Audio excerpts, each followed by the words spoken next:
Hello everyone, welcome to Sales Bulb. I hope you guys are all well. Today I want to cover some points about sales objection. Very important thing. I'm sure every kind of sales you're gonna have objections on a daily basis. So just want to start with a positive thing about how objection works. Objection is actually a good thing, not a bad thing or a negative thing, because if you're meeting a client and you were doing your presentation, you're doing all the basic stuff needed to sell this service or products to the customer, but then there is no objections, it's actually an issue. If there is no objection, it's very hard for a salesperson or any business development managers to come up with his game plan to overcome that objection and sell it. So for example, if someone says, I'm not sure, I'm not gonna buy now, it's very hard. So I don't mind if there is an objection. Now, how you handle your objections, there are a different way. Of course, different businesses, they do in a different way, but few basic things are: try your level best to when you talk about the price, you want to seal the deal, seal the agreement, you need to talk to the owner of the business or the director of the business who can make a decision and sign off. Very important. That person needs to sign off. It could be a sales manager, it could be a general manager, it could be anything.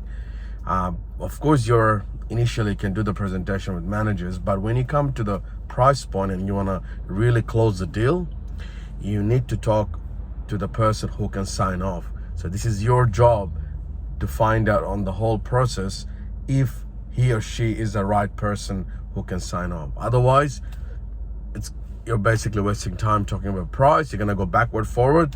You're not gonna get a meeting with the director. They already know your pricing. They're gonna compare with other people, and you're gonna lose the deal probably.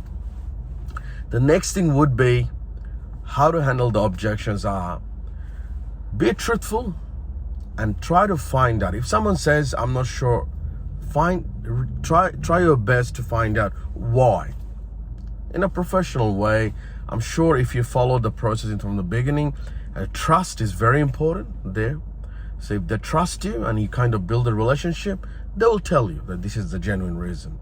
So this is like a two-way conversation, you know what I mean? If you are talking one way and the customer is not reacting, it's not going to happen. If customer is talking and you're not reacting, it's not going to happen. It has to have a two-way conversation, and of course, trust has to be there. You need to find the needs and wants, but then these objections can be overcome if you truly find out what is the reason they are not making a decision now.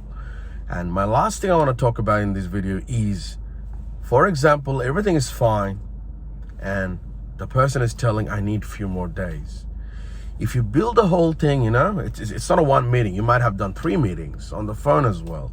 So if you are genuinely thinking that this is the person, this is the business owner, this is the director of the company, sometimes there are a lot of people in this world don't make decisions on the spot.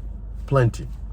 So don't push too much. If you're really pushy and they get that vibe, you are desperate, you cannot show that desperation. Everyone wants to seal the deal. That's your money there, but you can't show to the customer. So don't be that desperate and don't be pushy, but end the conversation, but you got to follow up the next day. Not 3-4 days. You got to follow up the next day to say, hey, how you doing?